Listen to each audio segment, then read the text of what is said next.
मला प्रेम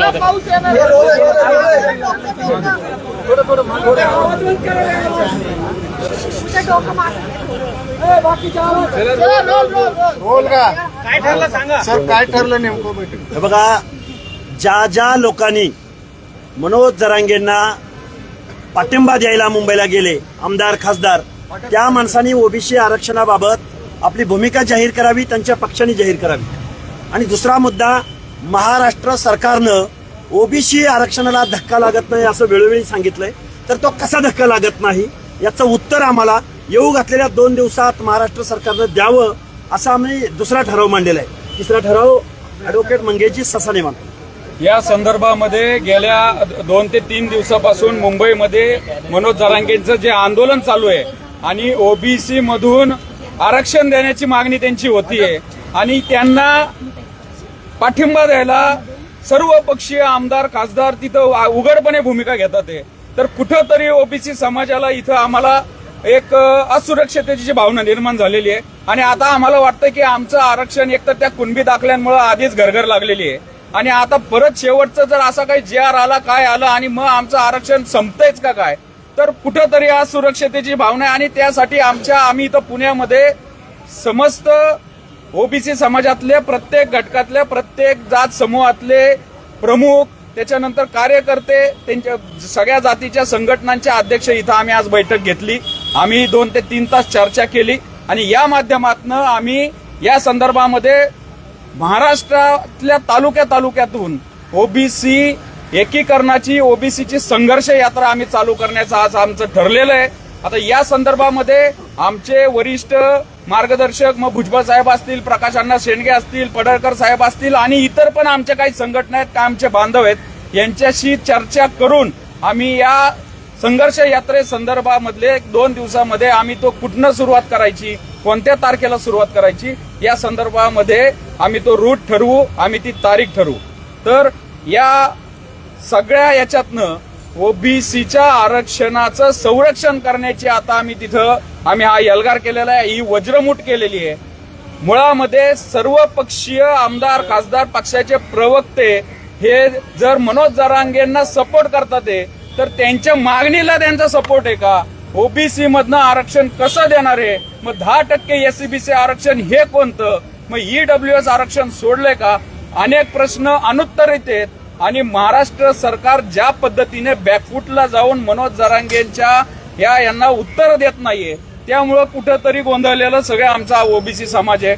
मुळामध्ये आमच्या विद्यार्थ्यांचे ऍडमिशन, आमच्या नोकऱ्या, आमचे स्थानिक स्वराज्य संस्था आता निवडणुका आलेल्या आहेत, आम्हाला 56,000 जागा त्याच्यामध्ये मिळतात, पण मुळात 10 ते 15 वर्षात कुणबी दाखल्यांनी त्या आमच्या जागा निम्म्यानी कमी केलेल्या आहेत आणि आता या ज्या घातलेल्या स्थानिक स्वराज्य संस्थांच्या निवडणुका आहेत, मग त्याच्यामध्ये परत आमचे काय हे असेल, आम्हाला कुठं प्रतिनिधित्व मिळेल का? आम्हाला उमेदवार दिले जातील का? राजकीय पक्ष तिकीट देताना ओरिजिनल ओबीसींना तिकीट देणार आहेत का? या डुप्लिकेट जे दाखले आता निवडणुकीच्या तोंडावर घेऊन आलेले आहेत त्यांना देणार आहेत?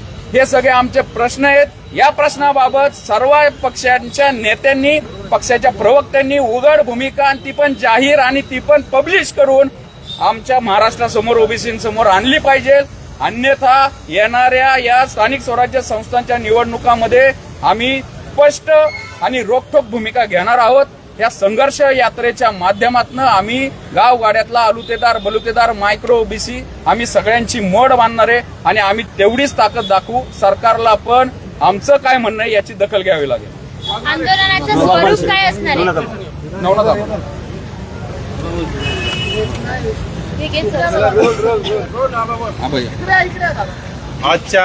आजच्या बैठकीमध्ये असे अनेक 6 आमचे ठराव झालेले आहेत.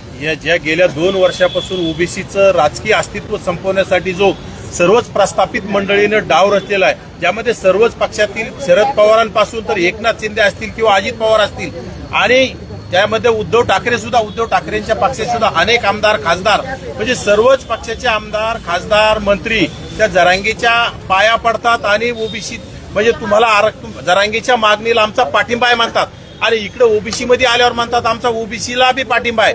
पण त्यांनी स्पष्ट केलं पाहिजे ओबीसीतून द्यायचंय.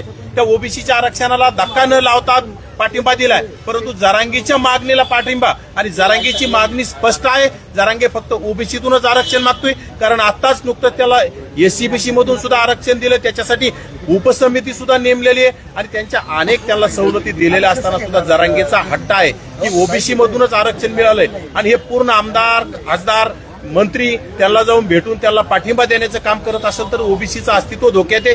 यासाठी आजची ही व्यापक बैठक खरं तर ही सुरुवातीची बैठक आहे, परंतु या बैठक झाल्याच्या नंतर आज आम्हाला नक्कीच या पूर्ण महाराष्ट्रातून आमचे प्रमुख मंडळी, या प्रमुख स्वयंसेवक यामध्ये आलेत, समन्वयक आलेत आणि त्यांनी नक्कीच आम्हाला सांगितलंय की आपल्याला संघर्ष यात्रा काढायची. आणि ही संघर्ष यात्रा नक्कीच आमचे देशाचे सर्वोच्च नेते नामदार भुजबळ साहेब असतील, आदरणीय बाळासाहेब आंबेडकर असतील, वडेट्टीवार साहेब असतील, आमचे ओबीसी मधील सावे असतील, गोरे असतील, दत्तामामा भरणे असतील, पडळकर साहेब असतील, आमचे पंकजाताई मुंडे असतील, धनंजयजी मुंडे असतील, या सर्व आमच्या आणखी काही जे ओबीसीचे आमदार मंत्री असतील यांची आम्ही भेट घेणार आहोत. आणि या सर्व नेत्यांचे चर्चा करून आम्ही संघर्ष यात्राची तारीख सुद्धा लवकर जाहीर करू. आणि ही संघर्ष यात्रा या राज्यामध्ये 55 ते 56% असणारा ओबीसी समाज, म्हणजे तुम्ही जरांगेच्या 12 ते 15% असणाऱ्या जरांगेच्या आंदोलनाला तुम्ही घाबरता आणि जर त्या आंदोलनाला घाबरून जर राज्य सरकार ओबीसीच्या पाठीत खंजीर खुपसत असेल तर या 55% ओबीसींची संघर्ष यात्रा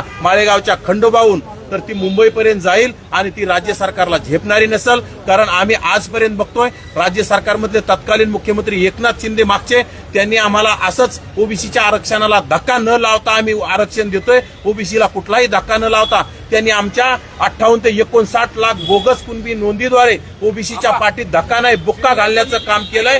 त्या माध्यमातून आम्ही नक्कीच हे ओबीसी मध्ये जनजागृती करून येणाऱ्या स्थानिक स्वराज्य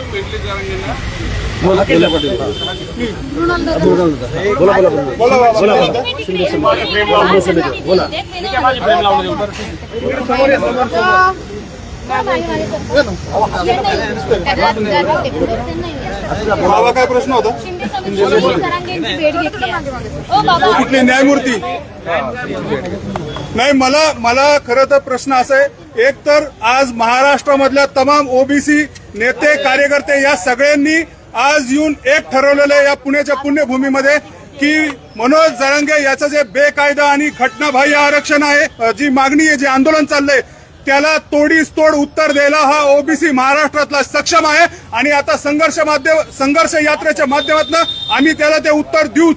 पण आम्हाला सरकारला जे सांगायचंय की सरकार ज्या पद्धतीने पायघडा घालतंय त्यांना मला आत्ताच कळलंय की शिंदे समिती, एकनाथ शिंदे सरकारने सुरू केलेली ही शिंदे समिती त्यांना जाऊन भेटली आहे. मला खरं तर कळत नाही की त्यांनी जे दाखले द्यायचे, किती प्रकारचे दाखले, ही एसटीला सवलत नाही, एससीला सवलत नाही, ओबीसी व्हीजेएनटीला सवलत नाही, फक्त एका समाजासाठी तुम्ही दाखलेच्या वर दाखले वाढवत चाललेले आहात. आणि 6 महिने शिंदे समिती 6 महिने एक्सटेन्शन घेऊन असे काय नवीन पुरावे क्रिएट करण्याचं काम करते, कारण पुरावे तुमच्याकडे नाहीयेत हे सिद्ध होत आहे. दुसरी गोष्ट म्हणजे सरकारने यांना वंशावळ वाढीसाठी बनवण्यासाठी पण सरकारी समिती नेमली आहे. मला खरं कळत नाही, या महाराष्ट्रातल्या किंवा देशातल्या एसटीला त्याची वंशावळ स्वतः बनवायला लागती, एससीला त्याची वंशावळ स्वतः बनवायला लागती, ओबीसी व्हीजेएनटीला स्वतः वंशावळ बनवायला लागती, पण या समाजाला त्यांची वंशावळ बनवता येत नाही का बनवता येत नाही? तुम्हाला माहिती नाही का तुमचे पूर्वज कोण होते? त्यामुळं शिंदे समितीने जे केलंय हे बेकायदा काम आहे. शिंदे समितीला कुठलाही आर्थिक आधार नाही, कुठलाही कायदेशीर आधार नाही, कुठलाही घटनात्मक आधार नाही. त्यामुळं आमचं या सरकारला मागणं आहे की तुम्ही मराठा समाजाच्या काय मागण्या असतील ते मान्य करा, तुम्हाला काय करायचं ते करा, पण या ओबीसीकडे दुर्लक्ष केलं तर हा महाराष्ट्रातला ओबीसी सहन करणार नाही. तुम्ही म्हणताय की सगळे नेते तुमच्या सोबत आहेत, पण मात्र भुजबळ आणि बाकी नेते आहेत ते कालपासून कोणीच बोललेलं दिसत नाही. हे बघा, ते बोलतील, निश्चित बोलतील, ते मंत्रिमंडळात बोलतील, ते हाऊस मध्ये बोलतील, ते बोलत नाहीत याचा अर्थ असा नव्हे की त्यांचा ओबीसीच्या या चळवळीला विरोध आहे. त्यामुळे कृपया असा कुणीही गैरसमज ओबीसी बांधवांनी करू नये आणि आमच्या विरोधकांनी करू नये. आमचे नेते बोलत नाहीत म्हणजे त्यांचा या गोष्टीला विरोध आहे असं कुणी सांगितलं तुम्हाला? बोलतील, योग्य वेळी बोलतील. आम्ही जबाबदार आहोत, आम्ही बेजबाबदार नाही आहोत. आम्ही बजरंग सोनवणेप्रमाणे बेजबाबदार नाही.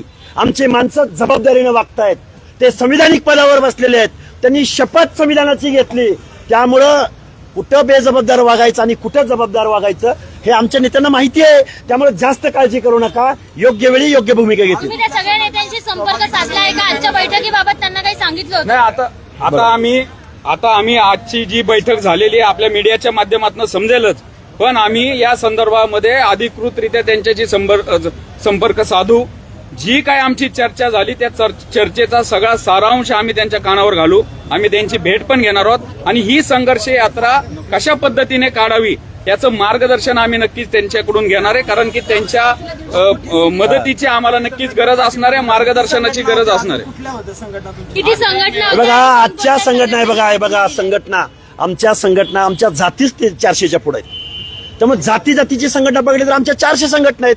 आणि कुठल्याही नावं मी वन टाइम सगळ्या जातींची संघटनांची नावं सांगा जे जे आज उपस्थित सगळ्या संघटनांचे पदाधिकारी आहेत. जिथं 12 बलुतेदार संघटना आहे, समता परिषद आहे, यशवंत सेना आहे, नाभिक संघटना आहे, गोंधळी संघटना आहे, वंजारी महासंघ आहे, सोनार सुवर्णकार येऊन गेले सगळे, कुंभार. अरे किती सांगू, 450 जातींच्या संघटना सांगू का तुम्हाला? वंचितचा पाठिंबा आहे. समिती ज्यावेळेस आली होती मनोज जरांगे यांना भेटायला त्यावेळेस त्यांनी 2 मागण्या ठेवल्या होत्या की सातारा संस्थान आणि हैदराबाद गॅजेटियर त्वरित लागू करा तरच. अरे गॅजेटियर मध्ये महसुली नोंद असली म्हणजे मराठा सामाजिक मागास आहे असं कुणी सांगितलं? नाही, आणि मुळात गॅजेटर्सचा अभ्यास मी तर म्हणतो त्या जरांगेपेक्षा मी तरी जास्त गेलेला आहे. माझ्याकडे 20 ते 22 गॅजेटियर्स आहे. मी तर चॅलेंज देतो, हे गॅजेटियर तुम्ही समोर घ्या, मी समोर घेतो. त्या हैदराबाद गॅजेट मी आंतरवालीला असताना मी काढलं होतं, त्याच्यामध्ये मराठा समाजाची लोकसंख्या वेगळी, कुणबी समाजाची वेगळी. साताराचं गॅजेट आता माझ्या गाडीत मी आता तुम्हाला 2 मिनिटात दाखवू शकतो. याच्यामध्ये मराठा समाजाच्या चालीरीती, त्यांना कशा क्षत्रिय आहेत ते वेगळं, कुणबी वेगळं. उलट हे गॅजेटियर आणा. मला या जरांगेंना या सगळ्यांना मला विचारायचं की ते गॅजेटर काय ते समोर तुमच्या मीडियाच्या समोर तर काळा का गोरा काहीतरी आणा ना तुम्ही. गॅजेट नाही, ते गॅजेटियर हे ब्रिटिश गॅजेटियर मध्ये ते गॅजेटियर मानतात आणि त्याच्यामध्ये तुमच्या तिथलं स्थान, तुमचं भौगोलिक परिस्थिती कशी आहे, तिथं लोक कोणते, धर्म कोणते, जाती कोणत्या याची माहिती असती. या जरांगेचं हे एवढं डोकं चालतंय, त्यांनी ते गॅजेटर बाबा आम्हाला समोर, आम्हाला पण थोडंसं ओबीसीना कळून दे ना. मी पण कुठली नोंद आहे. अरे जरांगे कोण संविधानिक पदावर बसलाय का? कोण आहे जरांगे? आम्ही सरकारच्या विरोधामध्ये आमची भूमिका आहे, चळवळ आहे. जरांगे कोण संविधानिक पदावर? मुख्यमंत्र्याची आईमाई करणारा जरांगे. अरे लाकडाचं, एक मिनिट, लाकडाचं हे बघा, जो तोंडामधून विष्ठा टाकतो त्याच्या विरुद्ध काय बोलायचंय? लाकडं काय बोलतो? आमच्याकडे मल्हारराव होळकरांनी भाला दिलाय आणि तो भाला कुठं घालायचा आणि कुठं काढायचा तू जास्त भानगडीत पडू नको आमच्या. कसा लागत नाही? 59 लाख नोंदी झाल्या असतील. मागचे मुख्यमंत्री पण म्हणत होते. त्यामुळं शासनाने आपली भूमिका जाहीर करावी, आमदार खासदारांनी आपली भूमिका जाहीर करावी आणि पक्षांनी जाहीर कर. अरे जरांगे काही मागणी कराल, विरोध आहे ना आमचा. जरांगेच्या बेकायदेशीर मागणीलाच विरोध आहे. ती मान्य होऊ नये म्हणून तर आम्ही हे सगळं आता इथं आमची भूमिका मांडतोय. म्हणजे जरांगे आणि सरकार या दोघांच्या विरोधात तुमची भूमिका आहे? प्रश्नच नाही. आमचं आरक्षण टिकवणं. जरांगेच्या बेकायदेशीर मागणीला बळी पडून, दबावाला बळी पडून सरकारने ओबीसीच्या विरोधात निर्णय घेऊ नये असं आमचं स्पष्ट म्हणणं आहे. त्यासाठी सरकारवर कोण दबाव? जरांगे दबाव आणतो. अरे तुम्हाला माहिती आहे ना, तुम्ही बघा ना तिथं अख्खी मुंबई जाम केलेली आहे. 12 ते 15% लोकांनी मुंबई जाम केली. 55% लोकांनी काय होईल? मीडियावाले आपले असू द्या. तर भूमिका 4था स्तंभ आहे. ठीक आहे, वेल डन. चला बरं, लास्ट प्रश्न. चला लास्ट प्रश्न बाबा. तिथलं आम्हाला नाही माहिती, आम्ही इथे 10 वाजेपासून. जे आमदार आणि जे खासदार, परत एकदा सांगतो संपूर्ण महाराष्ट्राला, सांगोल्याचे आमदार डॉक्टर बाबासाहेब देशमुख, नावं सांगा सगळ्यांची. माढ्याचे आमदार अभिजित पाटील, माळशिरसचे आमदार उत्तमराव जानकर, बीडचे खासदार बजरंग सोनवणे, माजलगावचे आमदार प्रकाश सोळंकी, संदीप क्षीरसागर, ते पापडे आमदार कोण? विजय पंडित, बंडू जाधव, त्यांनी जेवण पुरवलं ते अंबादास दानवे, आष्टीकर, ओमराजे निंबाळकर, सुरेश लंके, तुमचं ओबीसी आरक्षणाबद्दल काय मत आहे? कैलास पाटील, अजून कोण? निलेश लंके, भाजपचे राणा जे काल त्यांनी जेवण पुरवलं ते सुरेश धस, निलेश लंके. तुमचं ओबीसी आरक्षणाबद्दल काय मत आहे ते सांगा, नाहीतर या आमदार खासदारावरती ओबीसी बांधव त्यांच्यावरती बहिष्कार घालतील, बायकॉट करतील. पापड्या झाला की किती वेळा पापड्या? हा? धन्यवाद.